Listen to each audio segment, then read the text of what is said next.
예수의 생애와 사역을 기록한 사복음서를 시작하면서 누가는 첫 문장을 뭐라고 얘기하냐면은 유대왕 헤롯 때 이렇게 얘기하고 있습니다. 여러분, 유대왕 헤롯 때 앞에 이렇게 아주 짤막하게 이 얘기를 지금 하고 있는데 이것은 굉장한 의미가 있습니다. 우리가 한번 생각해 보세요. 일제시대 때 이러면은 여러분이 어떤 생각이 드십니까? 우리는 경험해 보지 않아서 잘 모르지만 그때의 여러 가지 기록들, 또 우리가 학습한 것들, 또 들었던 전언들, 이런 것들부터 해서 생각해 보면 그때 참 참혹한 일들이, 우리가 또 전쟁 때, 뭐 또 조금 시간이 지나서 군사 정권 때, 뭐 군사 정권 때는 저도 경험을 해봤기 때문에 그때가 어떤 때인지는 너무 잘 알고 있는 것이죠. 그러니까 이렇게 간략하게 헤롯 때에 이렇게 얘기하면은 그 헤롯 때라는 것이 많은 사람들이 그 당시에 이걸 읽는 사람들은 그때가 어떤 때인지를 아는 거예요. 굳이 이러했다라는 설명을 하지 않아도 잘 아는 그 시대의 시대상을 지금 얘기하고 있는 것이죠. 이 헤롯이라는 사람은요 굉장히 독특한 사람이에요. 그러니까 이 사람은 이두메 사람이에요. 그러니까 이두메 사람인데 우리가 헤롯 그러면은 헤롯 대왕, 헤롯 1세를 얘기하고 있어요. 자, 그런데 우리가 이제 성경을 또 읽다 보면은 분봉왕 헤롯 이렇게 돼 있거든요. 그 사람들은 뭐냐면은 헤롯 대왕의 아들들이에요. 네, 그러니까 지금 그 성경에서는 그거를 이렇게 특별히 설명하지 않고 하니까 우리가 도대체 헤롯이 왜 이렇게 많은겨? 뭐 이렇게 이제 얘기하시는 분들이 있는데 헤롯 대왕 혹은 헤롯 왕, 헤롯 이러면은 헤롯 아버지 이 사람을 설명하는 것이고 분봉왕 이러면은 이제 아들을 얘기하는 것이다 하는 것을 우리가 생각해 볼 필요가 있을 것 같습니다. 이 이두메라는 사람들은 에돔의 후예예요. 에돔의 후예. 이 에돔 사람들은 어떤 사람들이냐면은 에돔 사람들의 상당 부분 많은 사람들이 유대인으로 개종을 했어요. 그런데 그 사람들에게는 뭐가 있냐면요, 이제 컴플렉스가 있어요. 왜냐하면 이 사람들은 반만 유대인이거든요. 반만 유대이니까 이런 사람들의 대부분은 아내를 유대인으로 이렇게 얻었어요. 그래서 자기가 갖고 있는 그 신분, 반유대인이라는 이 컴플렉스를 해결하려고 했던 이 사람들이었어요. 그런데 어쨌든 일반적으로 로마는 자신들이 그 통치하는 나라에 왕을 세우지 않아요. 대부분은 뭐예요? 분봉왕이에요. 분봉왕. 그러니까 지역에 있는 통치자다 이런 의미예요. 그리고 우리가 생각할 때 분봉왕 그러는 거하고 왕 그러는 거하고는 개념이 굉장히 다르잖아요. 근데 그 로마의 통치가 그런데 이 사람은 이제 로마로부터 이 왕의 칭호를 얻은 사람이에요. 그러니까 이 헤롯이라는 사람이 얼마나 정말 이 정치력이 뛰어난 사람인가 하는 것들을 우리가 알 수가 있는 것이죠. 그래서 하여튼 이 헤롯 이 사람은 아주 대단한 사람입니다. 이 정치가 뛰어났을 뿐만 아니라 이 사람은요 예술 방면에 굉장한 어떤 그 재능을 갖고 있는 사람이었어요. 그래서 건축이라든지 다양한 이런 예술 방면에 재능이 있었던 사람인데 그래서 이 헤롯이 성전도 지었어요. 그래서 예수님 당시에 그 성전이 그 짓고 있는 성전이었어요. 그래서 그 성전이 굉장히 오랫동안 예수님이 그러잖아요.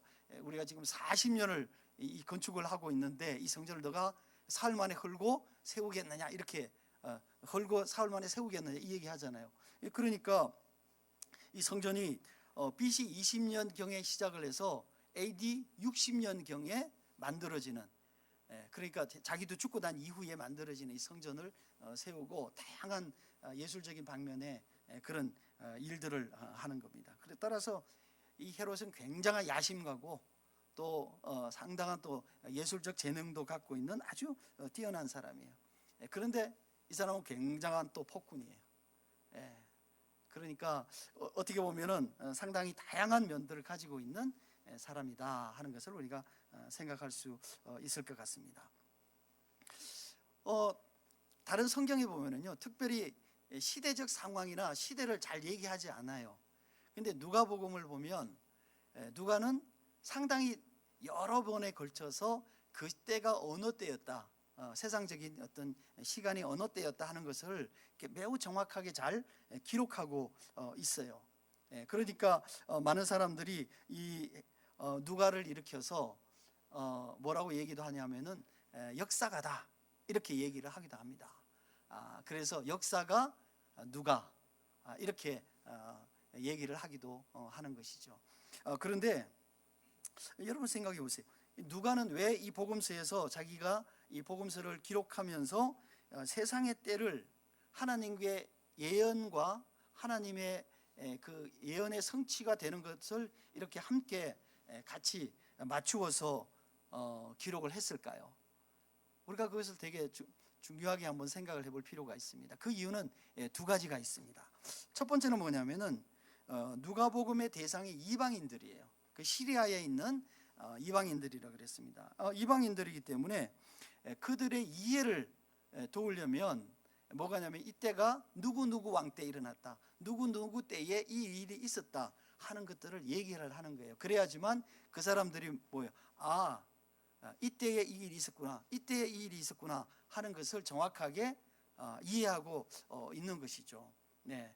그러니까 우리가 생각할 때 만약에 우리가 조선시대를 생각한다면, 만약에 조선시대 때 뭐 1500 몇 년 이렇게 얘기를 하는 것보다 그때가 언제냐면 세종 몇 년, 그렇죠. 그 다음 뭐 단종 몇 년 이렇게 얘기하면은 훨씬 더 잘 다가오잖아요, 그죠?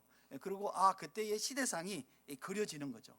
그런 것처럼 이 누가도 그 당시에 다스리던 왕이라든지 또 그 다음에 로마가 누구가 왕이었다든지 이런 것들을 통해서 그 시대를 정확하게 얘기하면서 이때에 이 일이 이루어졌다 하는 것을 설명하고 있어요. 이것은 이 복음서를 읽는 독자들을 위한 배려이기도 합니다. 첫 번째로.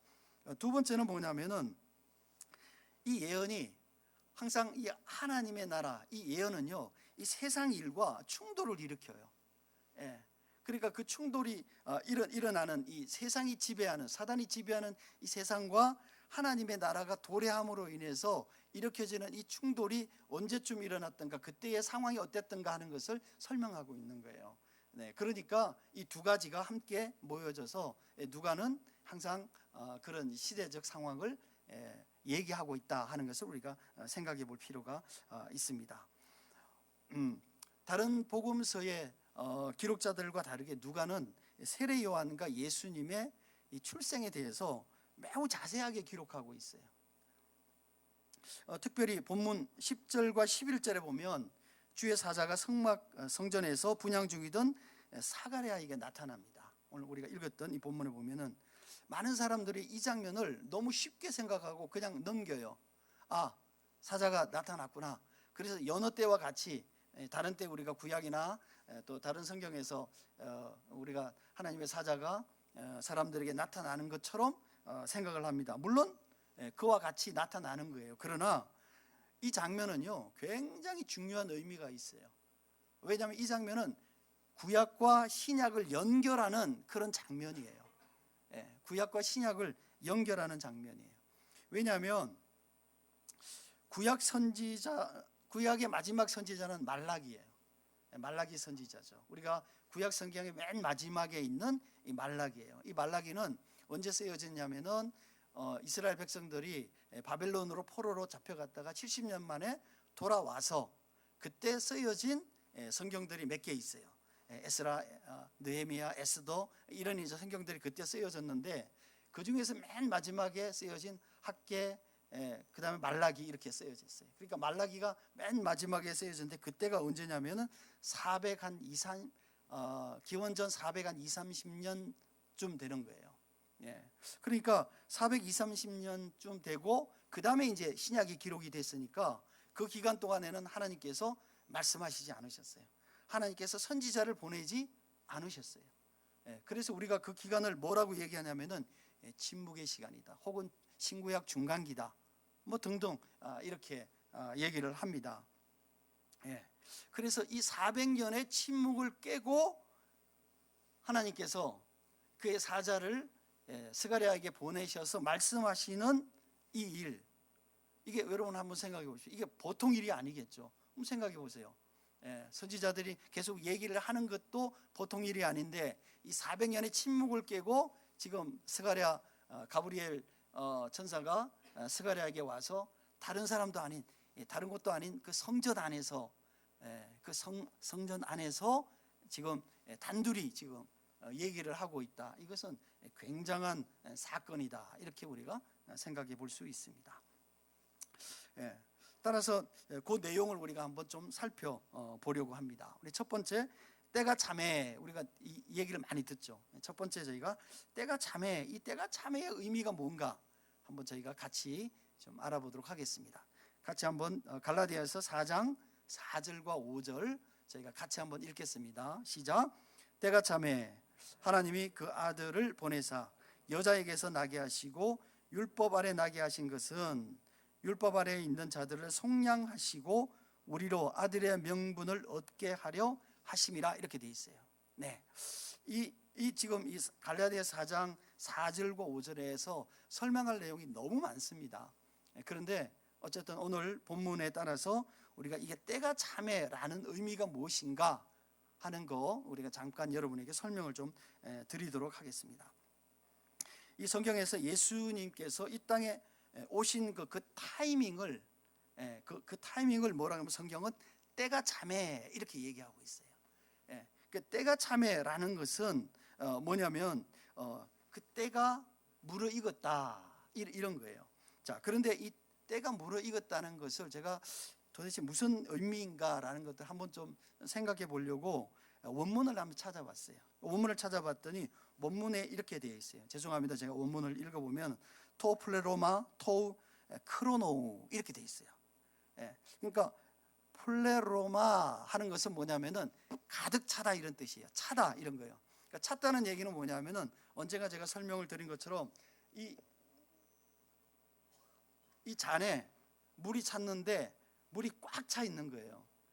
그러니까 우리가 이 물이 꽉 차면 그냥 팽팽하게 차는 게 아니고 표면 장력에 의해서 이렇게 약간 높게 꽉 찹니다. 그런데 여기에 물 한 방울도 더 추가할 수 없을 만큼 꽉 차 있다 이런 얘기예요. 이런 얘기예요. 이게 뭐냐면은 참회하는 이게 충만한 우리가 다른 말로는 충만한 이렇게 얘기해요. 그래서 fulfillment라고 얘기하는 게 그런 거예요. 우리가 성령이 충만하다 하는 얘기는 뭐냐면은 성령이 내 안에 임하셔서 나를 온전하게 지배한다 이런 뜻이거든요. 그러니까 참회라는 의미는 그런 의미를 가지고 있다는 거예요. 하나도 더 보탤 수 없는 상태 하는 이런 이제 의미를 가지고 있는 거죠. 자, 그런데 제가 이상하게 생각한 것 중에 하나는 뭐냐면은 시간이에요. 때가 찬다 그러면은 성경에서 우리가 보통 시간 이렇게 얘기하면은 뭐라고 얘기하냐면 시간은 두 개가 있어요.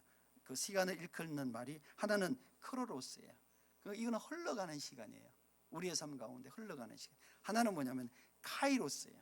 카이로스는 하나님께서 택하신 특별한 그 시간, 때 이런 거예요.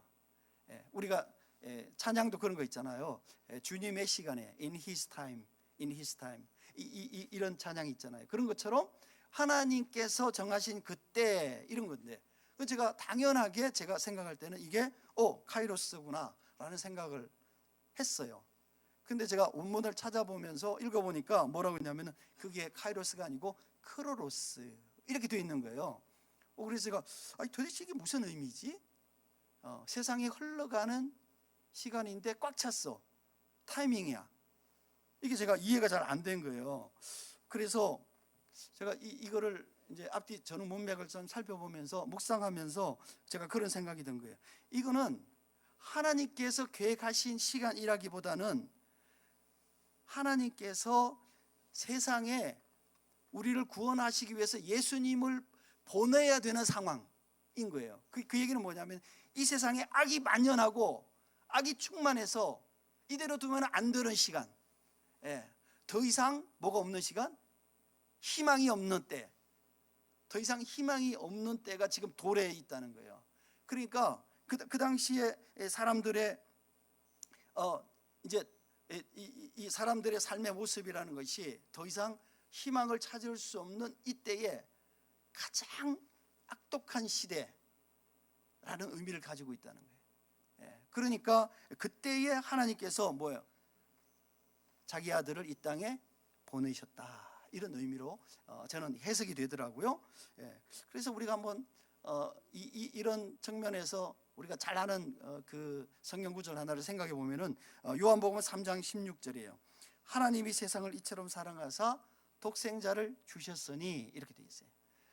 하나님께서 세상을 사랑하셔 독생자를 주실 것은 예정되어져 있어요. 근데 중요한 타이밍은 언제냐는 거예요. 근데 예수님께서 오신 이 타이밍이, 예수님께서 내가 그때가 하나님께서 보내야 되겠다라는 게 아니라 세상에 악이 만연해서 더 이상 놔둘 수 없는 상태인 그 타이밍에 예수님께서, 하나님께서 예수 그리스도를 이 땅에 보내셨다 하는 거예요. 이게 놀라운 은혜고 놀라운 복음인 거죠. 왜냐하면 하나님께서는 이 땅에 사는 사람들이 그렇게 악의 구덩텅이로 가서 심판을 받는 것을 원치 않으셨기 때문에 그 안타까운 마음으로 예수 그리스도를 보내셨다는 거예요. 그러니까 급속도로 안타까운 거죠. 어느 정도냐면은 그 당시에 가장 사람들이 생각하기에 신령하다고 생각하는 사람들이 누구겠어요? 제사장들이겠죠. 바리새인들이겠죠. 그런데 그 제사장들과 바리새인들이 다 타락해서 더 이상 그들에게서 어떤 희망을 찾을 수가 없는 그 상태인 거예요. 그 상태인 거예요. 그런데 그 사람들로부터 나오는 메시지를 사람들이 들어요. 그러니까 어떻게 되겠어요?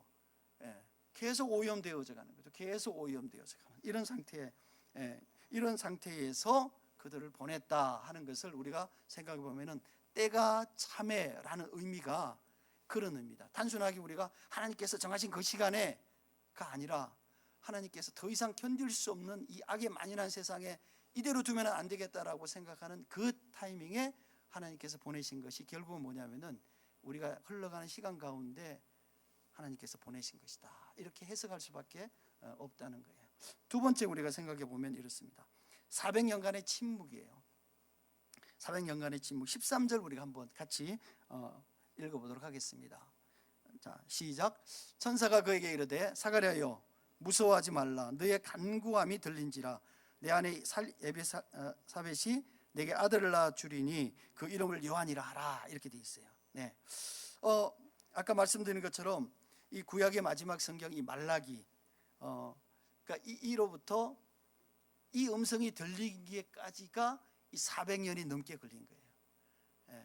400년이 넘게 걸린 거예요. 그런데 사실 이 광경에 대해서 우리가 읽으면서 별로 감동이 없어요. 왜냐하면 뭐 그냥 우리가 성경을 그러니까 잘 안 읽기도 하지만 또 하나 읽어도 그냥 덮어놓고 읽기 때문에 그래요. 그러니까 우리가 성경을 참 생각하면서 우리가 읽어야 되는데 성경을 너무 막 그렇게 생각 없이 읽으니까. 그런데 여러분, 성경에서 제일 나쁜 게 뭐냐면요, 통독이에요. 통독. 여러분, 통독은 성경을 읽는 것도 아니고 안 읽는 것도 아니야. 여러분, 통독한다 그래가지고 성경이 내한테 기억되는 일이 거의 없어요. 저도 통독 뭐 수련회 이런 거 참석해보고 저희가 학교에서도 항상 통독합니다. 근데 제가 할 때마다 생각이 돼. 이거 왜 하나? 왜 하나? 묵상도 안 되고 기억도 안 되는 이 통독을 하는 거예요. 근데 교회가 통독 프로그램을 너무 많이 하고 있어요. 그러니까 뭐냐면 성경 읽었는데 기억은 안 되고 생각도 안 되고 묵상도 안 되는데 뭐는 남는 거예요? 나 몇 번 읽었다. 아니 여러분, 몇 번 읽으면 뭐해? 몇 번 읽으면 뭐해? 인생이 안 변하는데. 여러분, 묵상하면서 읽어야 돼요. 생각하면서 읽어야 돼요. 그래야 성경의 뜻을 밝히 이해하고 성령께서 우리가 읽을 때 말씀하시는데, 통독을 하면은 뭐가 문제냐면 성령님이 말씀하실 시간이 없어. 웃지를 않으시네. 무슨 말인지 잘 이해가 안 된 것 같아요. 자, 어쨌든 그러니까 이 침묵을 깨고 하나님이 말씀하시는 거예요. 자, 그런데 이 사람의 이름이 뭐냐면 스가랴예요. 스가랴의 의미는 뭐냐면은 하나님은 기억하고 계신다, 이런 뜻이에요. 여러분, 부인은 엘리사벳, 우리가 잘 알고 있죠. 근데 이들은 두 사람이 아론의 후손들이에요. 근데 그 당시에 제사장이요, 한번 생각해 보세요. 그 당시에 제사장이 한 2만 명쯤 있었어요. 이 당시, 예수님 당시에 어마어마하게 많은 숫자죠. 한 2만 명쯤 있었는데 다윗 시대로부터 이 사람을 24개 반으로 만들었어요. 24개 조로 만들었어요. 그리고 돌아가면서 성전을 섬기게 했단 말이에요. 자, 그런데 여러분 한번 생각해 보십시오. 그리고 한번 이렇게 딱 호출이 되면, 자기 조가 이제 차례가 되면 2주씩 와요. 2주씩 와서 성전에 와서 제사를 집전하게 돼 있어요. 그런데 24조가 있다 그랬잖아요. 근데 2만 명이에요. 많게는 2만 5천 명이다 이런 분들도 있어요. 만약에 그냥 쉽게 우리가 계산하기 쉽게 2만 5천 명이다 생각하면 한 조에 몇 명이에요? 1,000명이죠. 한 조에 1,000명이에요. 그리고 그 1,000명 중에서 몇 사람이 추첨이 돼가지고 예루살렘에 와서 제사를 집전하는 거예요. 성전에 와서. 근데 그 숫자가 그렇게 많지는 않아요. 그러니까 제사장이 평생 성전에 와서 그 성전에 제사를 집전하는 일이 평생에 한 번 있을까 말까, 그리고 한 번도 그 일을 맡아보지 못하고 평생 제사장을 은퇴하는 사람들이 수두룩한 거예요. 수두룩한 거예요. 왜냐하면 제사장은요 25살에 제사장을 하기 위한 훈련생이 돼요.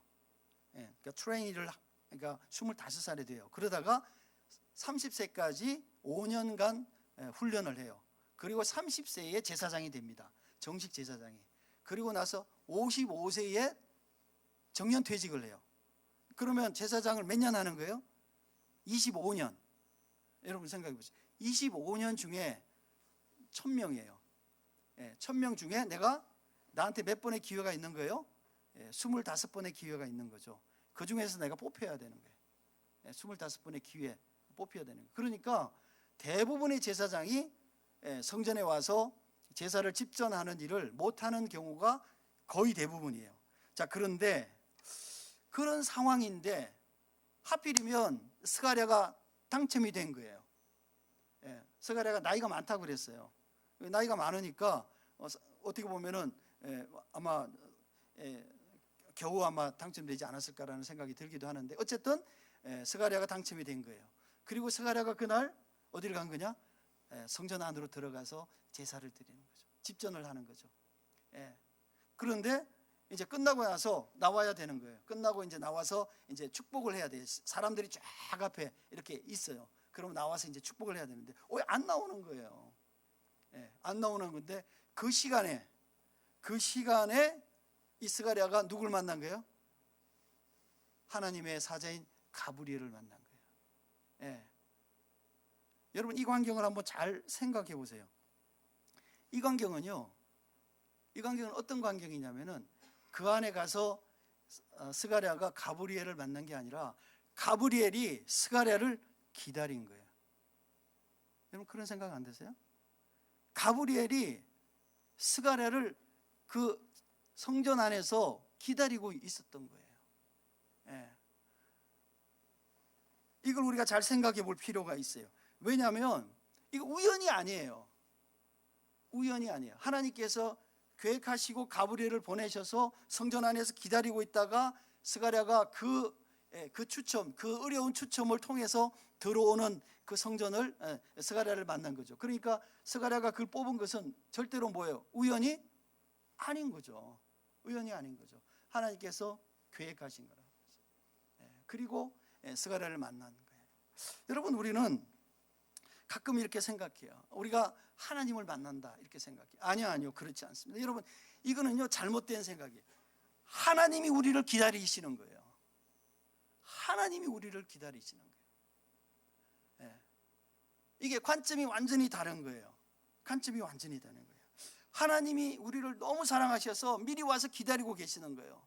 내가 너를 사랑한다. 나에게로 와라. 하나님 기다리고 계시는 거예요.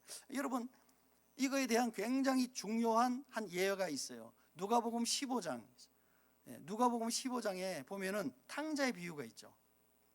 탕자의 비유를 보면은 탕자가 아버지가 멀쩡하게 살아 있는데 재산을 받아가지고 밖에 나가서 다 소비하고 더 이상 뭐 흉년도 들고 먹고 살 방법이 없어요. 그러니까 이제 생각한 게 뭐냐면은 참 쪽팔리지만 아버지 집으로 돌아가야 되겠다 이렇게 생각을 한 거죠.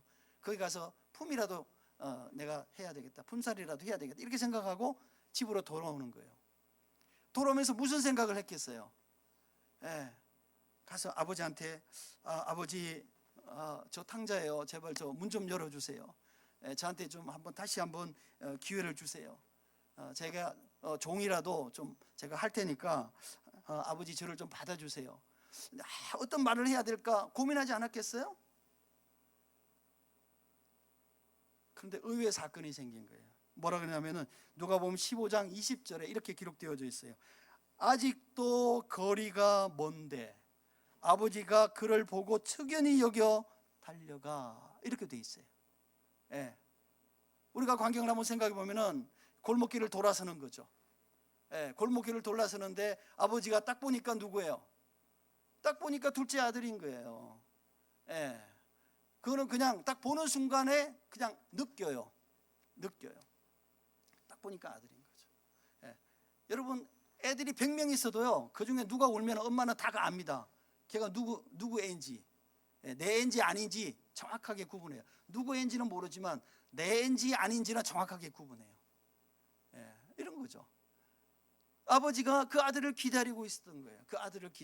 그래서 상거가 먼데, 다른 성경에 오면 거리가 먼데, 그럼에도 불구하고 딱 보는 순간 아버지는 저놈이 둘째 아들이다 하는 것을 알고 달려가서 그를 맞이하는 거예요. 여러분요, 구원은 우리가 하나님 찾는 게 아니고 하나님이 우리를 찾아오시는 거예요. 이 400년의 이 침묵을 뚫고 하나님께서 더 이상 이대로 두면 안 되겠다라고 찾아오신 그게 지금 이 광경이라는 거예요. 이 광경이라는 거예요. 따라서 하나님은 우리의 구원은 하나님의 기다리심이다 하는 것을 우리가 생각해 볼 필요가 있는 거예요.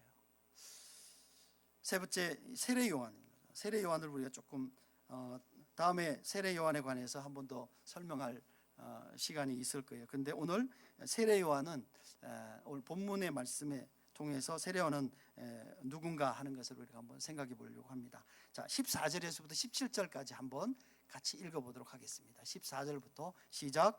너도 기뻐하고 즐거워할 것이요 많은 사람도 그의 태어남을 기뻐하리니 이런 그가 주 앞에 큰 자가 되어 포도주나 독한 술을 마시지 아니하며 모태로부터 성령의 충만함을 받아 이스라엘 자손을 주 곧 그들의 하나님께로 많이 돌아오게 하겠습니다. 그가 또 엘리야의 성심령과 능력으로 주 앞에 먼저 와서 아버지의 마음을 자식에게 그스르는 자를 의인의 슬기에 돌아오게 하고 주를 위하여 세운 백성을 준비하리라 이렇게 돼 있어요. 이게 오늘 본문의 내용이에요. 자, 여기 보니까 뭐라고 하냐면 엘리야의 심령과 능력으로 이렇게 돼 있어요. 그러니까 이 세례 요한이 뭐예요? 너 아들 세례 요한이 엘리야와 같은 역할을 할 것이다 이렇게 되어 있어요. 자, 이게 대한 예언이 있어요. 이게 뭐냐면 말라기 4장 5절과 6절에 이 예언이 되어져 있어요. 저희가 같이 한번 읽어봅니다. 말라기 4장 5절 6절 시작. 여호와의 크고 두려운 날이 이르기 전에 내가 선지자 엘리야를 너에게 보내리니 그가 아버지의 마음을 자녀에게로 돌이키게 하고 자녀들의 마음을 그들의 아버지께로 돌이키게 하리라. 돌이키지 아니하면 두렵건대 내가 와서 저주로 그 땅을 칠까 하노라 하시니라 이렇게 돼 있어요. 구약의 마지막 성경에 말라기 그것도 마지막 장인 4장에 앞으로의 전망을 얘기하면서 뭐라요? 내가 여호와의 크고 두려운 날, 이 날이 뭐냐면 심판의 날이거든요. 그 심판의 날에 내가 누굴 보내냐면은 선지자 엘리야를 너에게 보내겠는데, 그러면서 6절에 얘기하는데 이 내용이 앞에 우리가 읽은 이 가브리엘이 아버지 스가리아에게 했던 말하고 거의 흡사한 내용이죠. 그러니까 결국은 뭐예요? 이 세례 요한이 온 것은 예언의 뭐예요? 성취예요. 예언의 성취. 그러니까 이 사람이 엘리야를 먼저 엘리야를 먼저 너희에게 보내겠다 이렇게 얘기를 하고 있는 거예요. 따라서 예수님이 오시기 전에 하나님께서 선지자 엘리야를 먼저 보내신다고 했고, 그 다음에 성경이 이 누가복음이 이 엘리야인 이 세례 요한의 탄생을 이렇게 자세하게 기록하고 있는 이유가 뭐냐면은 이 지금 말라기를 기초로 해서 설명을 하고 있는 거예요. 왜 말라기가 이렇게 설명을 하고 있는가, 왜 이렇게 기록해왔는가, 이것이 뭐냐면은 예언의 성취다 하는 측면을 얘기하고 있다는 거예요. 따라서 이 예언의 성취가 어떤 형태냐면은 왕이 오시기 전에, 심판자가 오시기 전에 그 앞에서 준비하게 하는 사람으로서의 역할을 했다는 거예요. 그래서 많은 사람들이 이 세례 요한의 메시지에 놀랐어요. 그리고 회개의 세례를 받으려고 줄을 서서 기다리고 있었다는 거예요. 그런데 결국은 이것은 뭐예요? 그들이 예수 그리스도가 오시기 전에, 예수 그리스도가 사역을 시작하시기 전에 그들의 마음을 먼저, 하나님의 마음을 그들에게 먼저 설명하고 알리는 그런 역할을 이 세례 요한이 했다는 것을 우리가 알 수가 있는 거예요. 말씀드린 것처럼 이것은 결국은 말라기에서 했던 그 예언의 성취라는 측면을 우리가 반드시 생각해 볼 필요가 있는 거죠. 사랑하는 성도 여러분, 그렇습니다. 세례 요한의 탄생은 예수 그리스도의 오심의 서곡이에요. 가브리엘이 성막에서 하나님 앞에서 그에게 말했어요. 너에게 아들이 있을 것이다. 그리고 그 아들은 메시아의 오심을 알리는 나팔수의 역할을 할 것이다. 이렇게 얘기를 했어요. 그리고 세례 요한은 자기 역할을 아주 충실하게 했어요.